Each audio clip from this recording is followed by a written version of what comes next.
What's up, guys? I'm Paper, cut to you, and today we're going to be taking a closer look at the Boltcaster. This is not just going to be a review of the weapon, this is more so a how-to. This is a top tier weapon that I'm not seeing enough in the Crucible meta right now. I'm mainly still seeing the machine guns and the rocket launchers, and as somebody who's been using this since the Taken King came out, I can tell you that this is a weapon that is being extremely underused. It has amazing features, it has great utility, versatility.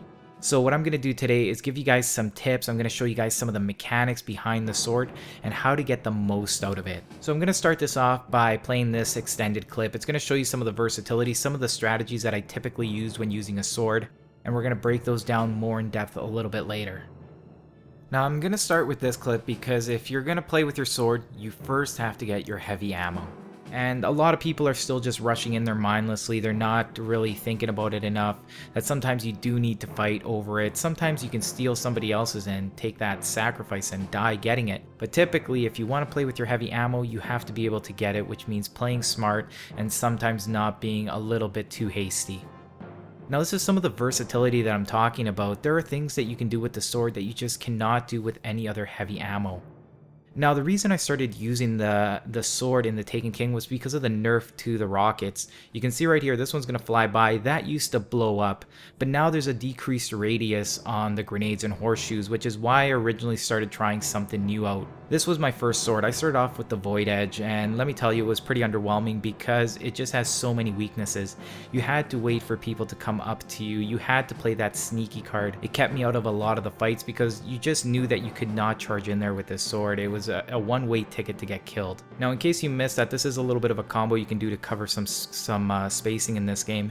You can slide and then go into your melee hits. You get 3 of them and you can cover some ground. So that's why we're not going to be talking about any of the other swords. We're mainly going to be talking about the Boltcaster just because it is the strongest sword. It pretty much gets rid of the one disadvantage of using a sword, which is that you have to get close with it. And I'm just going to show you a couple of the examples of what happens when you're using a regular sword, even if it is one of those that cover a little bit of extra ground like the Void one or the Fire one, is that there's always a chance that you can get picked off like this, or you're actually going to trade in between the animation of slicing, usually to a shotgun. So that's why the Boltcaster is by far the best one. In the Crucible, you're always going to want to run max ammo. That's going to give you 40 points on your sword.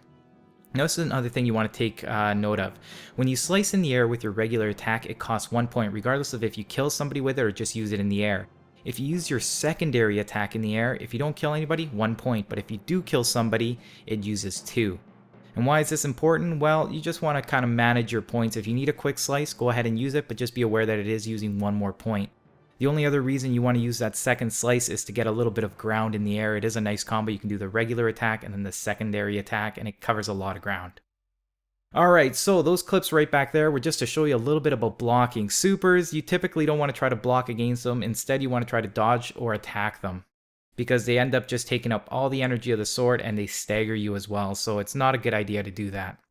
In the last clip, you saw me standing in an area of effect grenade when I was on B, and you're going to notice that the energy on the sword was going down by about 1 point every 2 seconds. Now, the only exception to this is when you're getting hit by something that corresponds to the element of your sword. So in this case, we're using Arc, and he's hitting me with that Arc primary, the Supercell.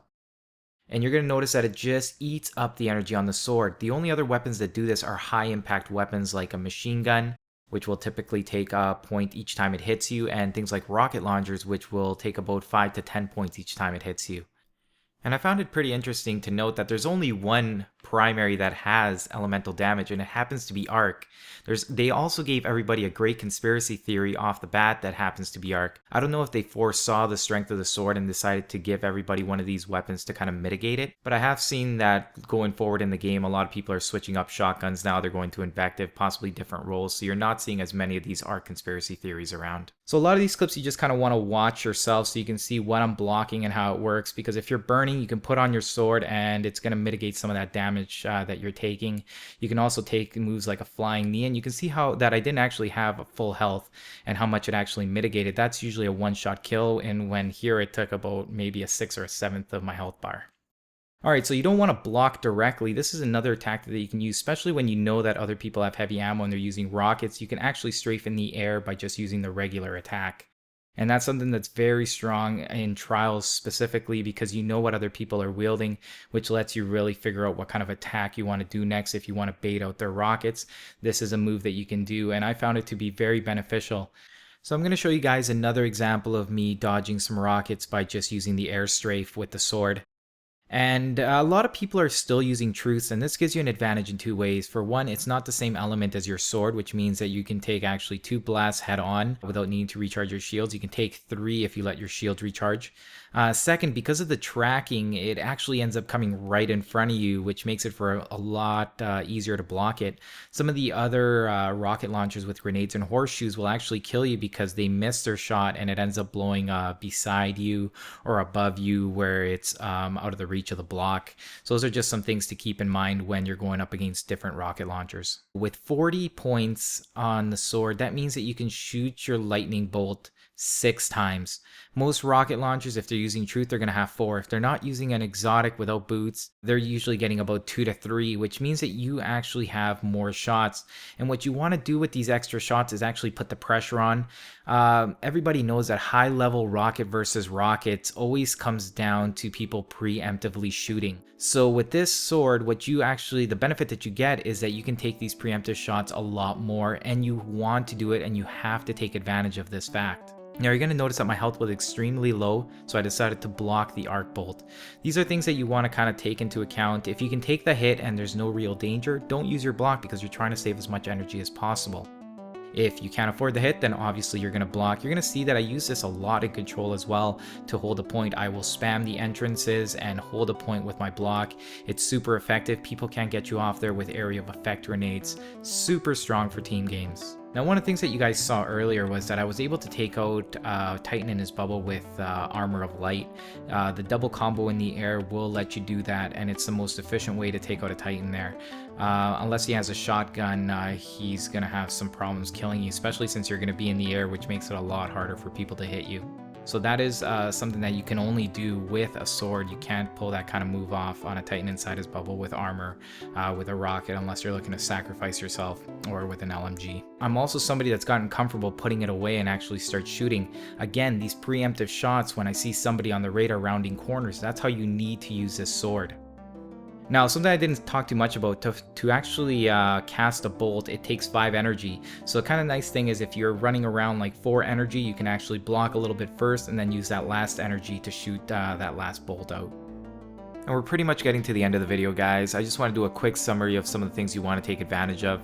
You're going to notice that on most of my shots, after I shoot my disc, I get into the blocking animation because I think it's a good habit to get into. Usually as you're shooting it, you're taking some damage and you want to mitigate that by putting up your block as soon as possible. Usually you're left with a little bit of red bar on your health, so make sure to do that. You're also going to notice that there is a momentum to the sword as you do this animation, so usually you want to be using that around corners, so you're shooting the bolt as soon as they see you, it's coming out of the sword. Like you're going to see it done here again. That's what you always want to take advantage of. Also, make sure to push that advantage that you do get more shots off than a rocket launcher. You get 6, they typically have 3. Some of them only have 2. So make sure to do those preemptive shots. Use that momentum when coming around corners. You can tee it up with a slide. All these are the kind of things that are going to make your sword so much more deadly. Now, in regards to classes, the Shade Step is actually a huge advantage to Night Stalker when you're caught using your block out in the open. It lets you instantly get into cover, which means you're going to be saving a little bit of energy. The Warlock also has a small advantage over the Titan because it has this ability in the air when it's using the Focus Burst jump, that you can also swing with it and it covers a lot more ground in the air. Those are small advantages that are specific to the class. And that's pretty much the end of the video. I hope you guys enjoyed it. The only other things that I want to say are that I hope you guys are going to try this sword because it is absolutely amazing. Even though I put a lot of emphasis in the range combat, you still want to take advantage of the blocking and the third-person view in order to get kills close up. I know that it is kind of a mind game when it comes to blocking in close quarters combat. You're trying to figure out when are they going to shoot? Are you going to wait for their reload? Are they going to try to go for melee? Are they going to try to go for a grenade? It's these kind of mind games that make the close quarter combat with the sword so interesting and so much fun. And that's it for me. If you guys want to join me again, you guys can always drop by my channel, Game and Review. Otherwise, I'm going to be putting up some in-depth stuff here at Planet Destiny. Thanks for having me. I'm Paper. Cut to you, and I'll see you guys next time.